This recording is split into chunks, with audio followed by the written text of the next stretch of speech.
지난주부터 살펴보았던 요한복음 17장은 예수님의 고별 강화에 이은 고별 기도라고 말할 수 있겠습니다. 그 고별 강화의 모든 내용을 담은 듯한 기도문이죠. 그래서 제가 그래도 조금은 구조를 보시면 이해하시기 좋을 것 같아서 준비를 해왔는데요. 한번 보시면 이렇게 구성이 되어 있습니다. 지난주에 천 목사님과 함께 살펴봤던 1절부터 8절은 아버지와 아들의 영광을 위한 기도, 혹은 그 아들 되신 예수님의 그 사명을 위한 기도라고 볼 수 있고요. 그 다음에 9절부터 19절까지는 현재의 제자들을 위한 기도, 그리고 20절부터 27절까지는 미래의 제자들을 위한 기도라고 할 수 있습니다. 그리고 우리가 잊지 말아야 할 것은 성경 안에 수많은 글자 중에 이 본문이 숨어 있기 때문에 이 기도가 정말 예수님의 기도인가, 예수님이 정말 기도하신 기도인가 느끼지 못하는 그런 마음이 들 때가 있는데요. 제가 말씀을 준비하면서 드라마 바이블이라는 거 들어보셨죠? 차인표 배우님이 예수님의 보통 역할을 하시는데 그 음성으로 듣는 그 기도가 너무나 감격스럽더라고요. 그래서 저작권 때문에 오늘은 준비하지 못했으나 꼭 집에 돌아가셔서 그 음성으로 한번 이 성경을 들어보시면 참 좋지 않을까 생각을 합니다. 오늘은 아까 말씀드렸던 것처럼 현재 제자들을 위한 예수님의 그 사랑과 그 격려와 위로가 담긴 그 기도를 함께 살펴보기를 원합니다. 먼저 이 본문을 우리가 이해하기 위해서는 제가 지난번에 한번 나눴던 그 설교를 기억하고 되짚어 봐야 하겠는데요. 예수님과 세상은 적대적인 관계입니다. 왜 그런가? 세상이 하나님을 미워하기 때문이죠. 세상은 끊임없이 하나님을 사람들의 인생에서 빼내려고 합니다. 그래서 제가 지난 설교 때 이런 이야기를 드렸어요. 세상의 컨셉을 간추려서 말하면 without God, 하나님 빼고의 세상이다. 하나님을 빼려고 한다. 하나님이 없어야 행복하다고 말하는 것이 세상이고, 하나님이 없어야 큰 만족을 누릴 수 있다고 말하며, 또 하나님 없이도 삶의 의미를 발견할 수 있다. 혹은 하나님 없이도 삶은 의미 있다라고 말하는 것이 세상이다라고 나눴습니다. 그러나 우리가 믿는 것은 진정한 삶은 하나님으로부터 나온다는 것이죠. 하나님이 이 세상을 창조하셨고 다스리시며 결산하신다는 것입니다.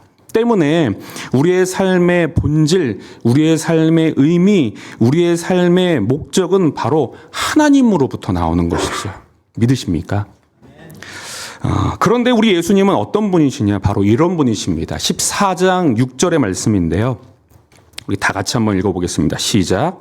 예수께서 이르시되 내가 곧 길이요 진리요 생명이니 나로 말미암지 않고는 아버지께로 올 자가 없느니라. 우리 예수님이 바로 어둠 속에 살아가는 사람들을 하나님께 인도하는 길과 진리와 생명이 되신다는 것이죠. 때문에 예수님과 세상은 적대적일 수밖에 없습니다. 왜냐하면 예수님은 계속해서 하나님을 소개하지만 세상은 계속해서 하나님을 빼고 있기 때문이죠. 그런데 제자들은 어디에 속한 자들인가? 바로 이 예수님께 속한 자들입니다. 우리가 읽었던 9절과 10절을 보면 이렇게 기록됩니다. 내가 그들을 위하여 비옵나니 내가 비옵는 것은 세상을 위함이 아니요 내게 주신 자들을 위함이니이다. 그들은 아버지의 것이로소이다. 내 것은 다 아버지의 것이요 아버지의 것은 내 것이온데 내가 그들로 말미암아 영광을 받았나이다. 그러니까 하나님은 제자들을 예수님께 주셨고, 예수님은 제자들을 하나님께로부터 받아 온전히 자신의 사람으로 만드셨다는 것이죠. 때문에 예수님께서 이렇게 생각하시는 것이 타당합니다. 14절인데요. 함께 읽겠습니다. 아버지의 말씀을 그들에게 주었사오매 세상이 그들을 미워하사오니 이는 내가 세상에 속하지 아니함 같이 그들도 세상에 속하지 아니함으로 인함이니이다. 아멘. 여러분 기억하십시오. 예수님의 제자들뿐만 아니라 이 땅을 살아가고 있는 하나님의 자녀인 우리들도 죄에 대하여는 죽고 또 의에 대하여는 살아난 자임을 믿으시길 바랍니다. 그렇기 때문에 우리는 결코 이 세상에 속할 수 없는 하나님께 속한 자들 혹은 세상이 미워하는 자들이라는 것이죠. 그런데 세상에 속하지 않는 제자들은 곧 두 가지의 문제를 직면하게 됩니다. 이 두 가지의 문제가 뭐냐? 첫 번째로는 예수님은 곧 제자들을 떠나신다는 것이죠. 본문 11절을 보시면 예수님은 이렇게 기도하십니다. 나는 세상에 더 있지 아니하오나 그들은 세상에 있어 없고 나는 아버지께로 가옵나니. 예수님이 단지 어떤 다른 지역으로 가시는 것이 아니라 이 땅을 떠나 하나님께로 향하신다, 예수님 말씀하고 계시는 거죠. 우리가 너무나 잘 아는 것처럼 예수님은 십자가에서 죽으셨다가 부활하셨습니다. 그리고 부활하신 후 제자들과 머무셨지만 약 40일이 지난 어느 날 하늘로 올라가시죠. 제자들은 예수님이 승천하신 후에 더 이상 육신을 입고 계신 예수님을 보지 못합니다. 그러니까 영영 이 땅에서 예수님을 보지 못하게 됐다는 것이죠. 그런데 또 한 가지의 문제가 있는데요. 그것은 무엇이냐면 제자들은 세상에 속하지 않고 세상의 미움을 받지만 계속해서 세상 속에 살아가야 한다는 것입니다. 16절을 보시면 예수님이 이렇게 기도하시는데요. 내가 비옵는 것은 그들을 세상에서 데려가기를 위함이 아니요. 그러니까 예수님께서 계획하시는 것은 무엇이냐? 그의 제자들 혹은 그의 사람들이 이 땅에 머무는 것을 원하신다는 것이죠. 예수님은 이 땅에 계시는 동안 제자들을 보존하고 지키셨습니다. 12절 말씀을 보면 내가 그들과 함께 있을 때 내게 주신 아버지의 이름으로 그들을 보존하고 지켰나이다. 여기서 보존하다라는 뜻은 지키다 혹은 현 상태를 유지하다 또는 현 상태를 유지함으로 그 현 상태가 유발하는 어떤 결과를 맺게 된다, 열매를 맺게 된다, 이런 의미를 가지고 있는데요. 예수님은 제자들과 함께 하시면서 제자들의 멘탈을 지키셨고 제자들의 육체를 보존하셨으며 그들을 향한 하나님의 계획을 지키셨던 것이죠. 그런데 그 예수님 없이 제자들 홀로 이 세상에 남아야 했던 것입니다. 가끔씩 큰 고통을 겪고 계시는 성도분들이 이렇게 기도할 때가 있지 않습니까? 하나님, 저는 더 이상 이 땅에 소망이 없습니다. 얼른 하나님이 계시는 곳으로 향하고 싶습니다. 라고 기도하는 경우들을 가끔씩 볼 수 있는데, 왜냐하면 이 땅에서의 삶이 너무나 고통스러우니까요. 그러나 하나님은 제자들이 이 땅에 남아있기를 바라신다는 것입니다. 비록 세상은 제자들의 영원한 집은 아니지만 제자들이 있어야 할 곳이며 제자들의 사명의 장소이며 하나님이 여전히 그들을 통해 역사하시는 장소이기 때문이죠. 그런데 이 두 문제는 제자들에게 정말 쉽지 않은 문제였습니다. 제자들이 이 두 문제에 처한 두 번의 상황이 있었습니다. 한 번은 예수님께서 십자가에서 죽으신 후 그리고 아직 부활하시기 전에 그 며칠의 기간이고요. 그리고 예수님이 승천하신 후 아직 성령님이 임하시기 전에 약 10일 정도의 기간의 시간입니다. 성경에서 이 기간에 제자들이 어떠한 마음 상태였는지, 얼마나 두려워하고 염려하고 힘들었는지를 자세하게 묘사하고 있지는 않지만 제자들은 큰 혼란에 직면했음을 우리는 알 수 있습니다. 예수님이 십자가에서 죽으시기 전이기는 하지만 예수님이 적에 의해서 죽으시는 것이 확실해졌을 때 베드로가 예수님을 향해 어떻게 합니까? 예수님을 배반하지 않습니까? 베드로는 어떤 사람이었나요? 예수님이 살아계셨을 때 예수님을 향해 예수님은 그리스도이시요 살아계신 하나님의 아들이다 고백했던 것이 베드로인데요. 예수님이 죽으시게 생겼으니 배신하는 것이죠. 또 예수님이 부활하신 후이기는 하나 베드로와 제자들은 자신의 직분을 포기하고 물고기를 잡으러 고향으로 돌아가기도 합니다. 왜 그렇습니까? 그들 마음 가운데 무엇이 있기 때문입니까? 내가 무엇인데? 내가 뭔데? 내가 무슨 힘이 있길래 이 세상에 맞서겠나? 이 세상에서 하나님께서 나에게 맡겨주신 사명 감당하겠나? 나는 그저 조용히 저 조용한 곳에 들어가서 그냥 먹고 살아야지. 그러나 결코 이 두 문제는 제자들에게 저주가 아니었습니다. 오히려 축복이었죠. 왜 그런가?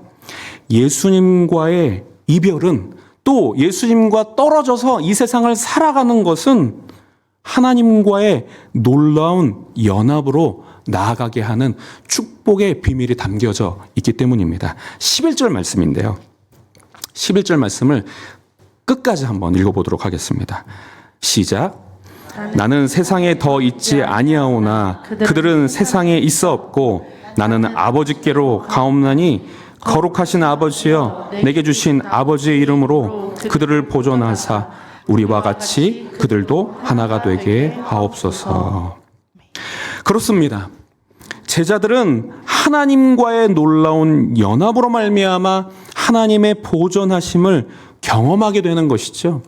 예수님은 이 기도를 통해 제자들과 우리에게 가르쳐 주시고 계시는 것입니다. 육신을 입고 오신 예수님이 이 땅에 계시지 않는 것이 우리에게 얼마나 큰 축복이 될 수 있는지를 우리에게 가르쳐 주고 계신 것이죠. 어찌 보면 우리도 참 제자들과 비슷한 상황에 처한 것 아닌가 생각을 합니다. 세상에 속하지 않는 우리들이 세상 속을 살아가는 것은, 하나님의 자녀된 우리들이 세상을 살아가는 상황은 비슷하기 때문인데요. 그런데 문제는 무엇인가? 이 제자들이 경험하는 것처럼 세상은 여전히 그리스도인들을 미워하고 예수님도 우리와 함께 하시지 않는다는 것입니다. 많은 그리스도인들은 바로 이 지점을 참으로 어려워하는데요. 만약 세상이 하나님을 사랑하고 또 그리스도인들을 사랑한다면 어렵지 않겠죠. 또는 예수님이 이 땅에 육신을 입고 계신다면 뭐가 문제겠습니까? 뭐가 어렵겠습니까? 그러나 그런 일은 벌어지지 않았죠. 은혜인지 저주인지 우리는 눈에 보이지 않는 하나님을 믿게 되었습니다. 또 우리는 예수님의 뒤통수도 본 적 없지만 예수님이 날 위해 십자가에서 죽으셨다는 사실이 믿어지는 거죠. 여러분, 저주인가요? 축복인가요? 축복이죠.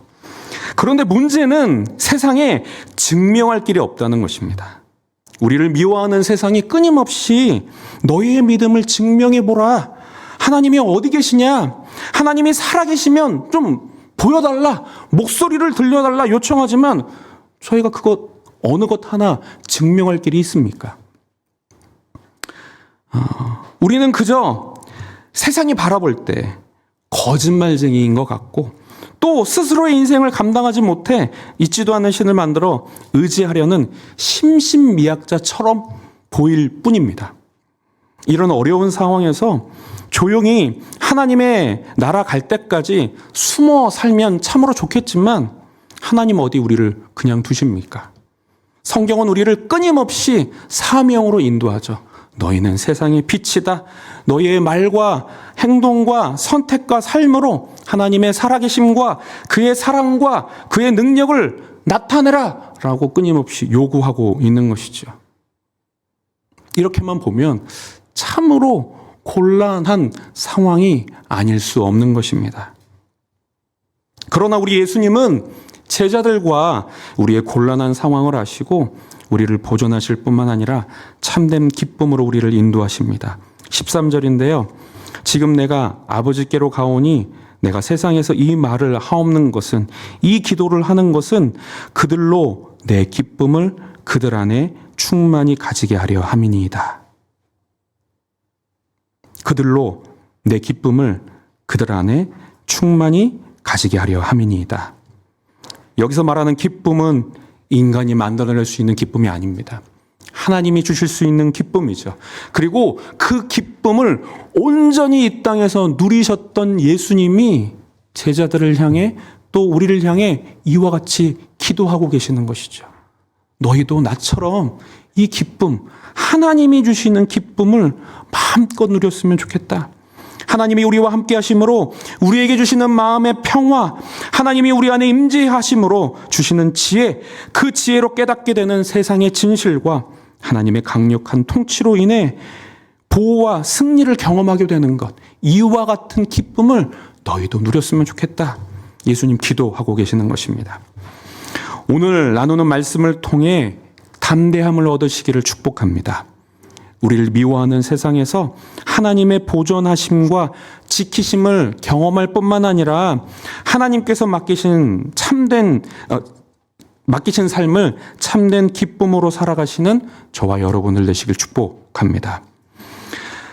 예수님은 기도를 통해 제자들과 우리들이 하나님께 보존되는 과정을 차근차근 설명하고 계십니다. 또 이 과정을 통해 예수님의 제자들이 무엇에 집중하여 살아가야 하는지를 알게 하시는데요. 사실 이 요한복음이라는 것이 이렇게 저희가 보는 어떤 잘 정리된 교과서처럼 1, 2, 3, 4 이렇게 잘 정리되어 있지 않아가지고 좀 복잡하긴 한데요. 제가 한번 열심히 여러분들에게 설명을 해보도록 하겠습니다. 먼저 예수님은 우리에게 무엇을 말씀하시냐면, 먼저 예수님은 제자들에게 또 우리에게 진리를 경험하게 하십니다. 17절의 말씀인데요. 17장 8절의 말씀인데요. 8절이 먼저 기록되었죠. 그렇죠? 우리 8절을 먼저 읽어보도록 하겠습니다. 시작. 아버지께서 내게 주신 말씀을 그들에게 주었사오며 그들은 이것을 받고 내가 아버지께로부터 나온 줄을 참으로 아오며 아버지께서 나를 보내신 줄도 믿었사옵나이다. 17절입니다. 그들을 진리로 거룩하게 하옵소서. 아버지의 말씀은 진리니이다. 아멘. 말씀이 육신이 되어 오신 예수님은 그분의 인격과 사역을 통해 하나님의 말씀을 제자들에게 허락하셨습니다. 그렇다면 이 말씀이라는 것은 결국 무엇을 말하는가? 바로 복된 소식, 복음을 말하는 것입니다. 우리 스스로 죄의 상태에서 벗어날 수 없는 안타까운 상황에 처한 사람들에게 허락하시는 그 복된 소식. 인간의 몸을 입고 오신 하나님께서 그의 백성들의 죄를 대신하기 위해 십자가에서 죽으셨으며 이 이야기를 사실로 혹은 자신을 위한 사건으로 받아들이게 될 때 모든 죄의 문제가 해결된다는 그 놀라운 소식. 이 놀라운 소식이 바로 하나님께서 예수님께 맡기신 말씀 혹은 진리라고 이해할 수 있는다는 것입니다. 그렇다면 하나님의 말씀, 그 진리는 우리를 어떻게 만드는가? 성경은 거룩하게 만든다. 예수님은 거룩하게 만든다고 말씀하시는데요. 19절입니다. 또 그들을 위하여 내가 나를 거룩하게 하오니 이는 그들도 진리로 거룩함을 얻게 하려 함이니이다. 그러니까 진리라는 것은 우리를 거룩하게 만든다는 것인데요. 여기서 말하는 거룩은 물론 이 땅에서 우리가 이뤄야 하는 영화, 성화를 의미하기도 합니다. 그러나 좀 더 근본적인 거룩, 예수 그리스도를 통해 진리를 받아들인 자들이 얻게 되는 그런 존재의 변화를 의미합니다. 이전에는 죄의 문제로 인해 사람은 결코 거룩하신 하나님과 함께할 수 없었죠. 그러나 우리는 예수님으로 인해 우리의 죄를 대신해서 이 죄의 문제를 해결하신 예수님으로 인해 거룩을 얻게 된 것입니다. 그 사람은 어떻게 되나요? 하나님과 함께할 수 있게 되는 것이죠. 하나님과 연합할 수 있게 되는 것입니다. 바로 그 거룩이 우리를 하나님과의 연합으로 이끈다는 것입니다. 11절 말씀인데요. 나는 세상에 더 있지 아니하오나 그들은 세상에 있었고 나는 아버지께로 가옵나니 거룩하신 아버지여 내게 주신 아버지의 이름으로 그들을 보존하사 우리와 같이 그들도 하나가 되게 하옵소서. 우리와 같이 그들도 하나가 되게 하여 주시옵소서. 예수님이 누리셨던 하나님과의 놀라운 그 연합처럼, 그 하나됨처럼 제자들도 또 우리들도 하나님과 하나 되게 하여 주시옵소서. 연합하게 하여 주시옵소서. 기도하시는 것이죠. 그리고 그 연합은 자연스럽게 무엇을 우리에게 약속하느냐? 바로 보존하심을 약속하는 것입니다. 방금 우리가 읽었던 그 말씀을 다시 한번 보여주시면 거룩하신 그 다음을 한번 보여주시겠습니까? 거룩하신 아버지여 내게 주신 아버지의 이름으로 그들을 보존하사, 보존을 경험하게 된다는 것이죠. 그런데 여기서 참 재미있는 표현이 나오는데 아버지여 내게 주신 아버지의 이름으로 그들을 보존하사라는 말이 있습니다. 이전에도 제가 설교하면서 말씀을 나누면서 이제 설명을 해드린 적이 있는데 고대 사회에서 이름이라는 개념은 단지 칭호가 아니라 어떤 사람의 성품을 말하는 것입니다. 따라서 아버지의 이름이라는 것은 곧 아버지의 성품으로 이해할 수 있는 것이죠. 그래서 이 본문을 바꿔 말하면 거룩하신 아버지여 내게 주신 아버지의 성품으로 그들을 보존하옵소서라고 이해할 수 있는 것입니다. 제가 그 신학교를 다닐 때 저를 참 부끄럽게 만드는 친구 몇몇이 있었는데요. 어떤 친구였냐면 제가 이제 신학교를 다닐 때니까 2000년대 초반이었거든요. 그때는 길에 이게 구걸 하시는 분들이 꽤 있었습니다. 뭐 육교라든지 지하철이라든지 구걸 하시는 분들이 꽤 있었는데 그리고 그때는 지금처럼 이 가상화폐를 저희가 많이 사용 안 하니까 현금을 많이 들고 다녔잖아요. 저는 사실 이 구걸 하시는 분들 만나면 실제로 이제 넉넉하지도 못했기도 하지만 나도 어려운데 내가 누구를 돕나. 돈이 아깝다. 이런 생각을 했었습니다. 그 당시에.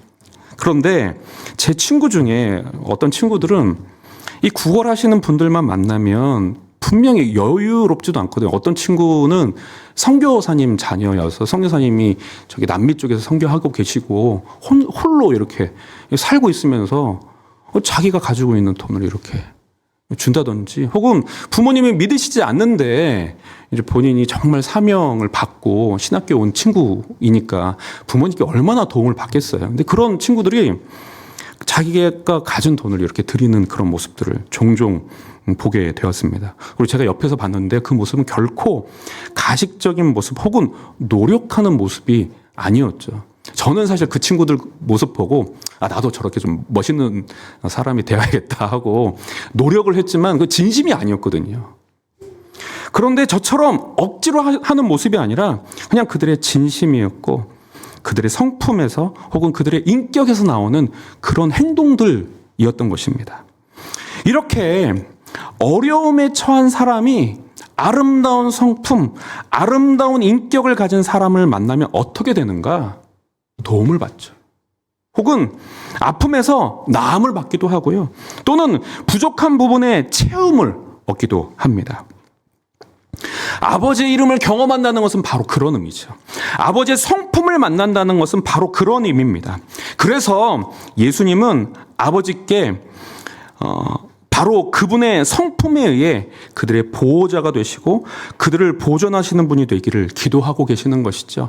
제자들이 바로 하나님을 만나기를, 하나님의 성품을 경험하기를 간절히 기도하고 계시는 것입니다.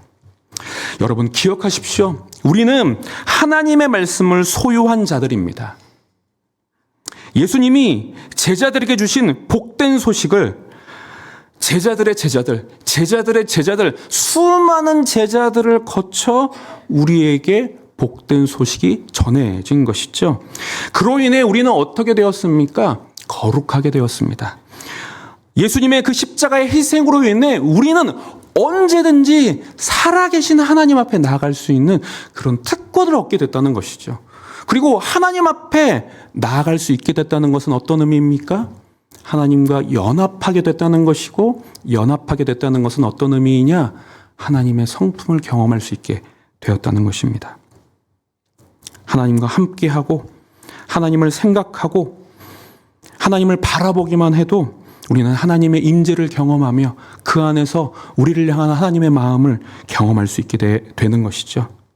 때문에 우리는 하나님께로 나아가야 합니다.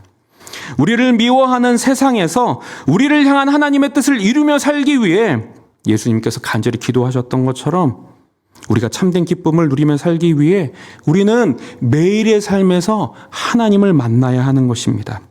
우리가 하나님의 성품을 경험하지 못한다면 우리는 하나님을 알지도 못하고 그분이 허락하시는 보존함이 무엇인지 느끼지도 못하며 우리를 향한 하나님의 뜻을 이루며 살아가는 그 기쁨을 결코 경험할 수 없는 것이죠. 여기 계신 여러분들은 매일 어떻게 살아가고 계십니까? 매일의 삶에서 하나님을 만나고 느끼는 그런 시간들이 있으십니까? 그분의 인격과 성품을 경험하고 계십니까? 혹은 그분의 얼굴을 구하며 살아가고 계십니까? 제 아내가, 제 사모가 기아대책이라는 그 NGO에서 이주민을 돕는 일을 하고 있는데, 그런데 이제 이 이주민이 북에서 오신 분들도 해당이 되더라고요. 엄밀히 말해서 맞잖아요. 그들의 삶의 터전이 바뀐 거니까요. 그런데 그 이제 탈북하신 분들 중에 한 분을 제 아내가 만났는데, 이제 한국에 이제 오셔서 신학을 공부하고 계시는 어떤 여성분을 만나셨는데요. 그 여성분의 이야기를 들려주셨습니다. 이 북한에서 신앙생활을 한다는 것은 참으로 위험한 일이잖아요. 왜냐하면 가족까지도 서로 이제 이렇게 살펴보고 이 당에서 허락하지 않은 행동을 하면 고발하는 일이 벌어지는 것이 바로 북한 땅 아니겠습니까? 그런데 이 여성분이 어릴 때 집 안에서 아버지가 숨겨놓은 성경책을 발견하신 거예요. 그러니까 그 어린 나이에 작은 손으로만 이렇게 닿을 수 있는 그곳에 아버지가 숨겨놓은 성경책이 있던 겁니다. 그리고 그때 이 성경책에서 보셨던 말씀이 당연히 처음에 등장하겠지만, 태초에 하나님이 천지를 창조하셨느니라.